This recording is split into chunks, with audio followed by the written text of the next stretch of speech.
ফরিদপুরের সালথা উপজেলার বাজারে গ্রামের আধিপত্য বিস্তারে দুই গ্রুপের মারামারি।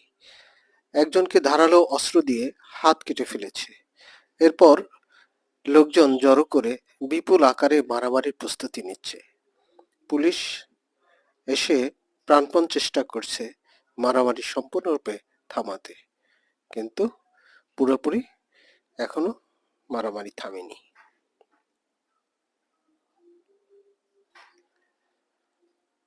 ফরিদপুর জেলার সালথা উপজেলায় এই মারামারির প্রথা, রীতি এটা অনেকদিন ধরে চলে আসছে এবং এই সালথা উপজেলাটা ফরিদপুরের, যেটাকে গ্রাম্য ভাষায় বলে কাইজে কাইজে এবং মারামারিতে এরা খুব এক্সপার্ট।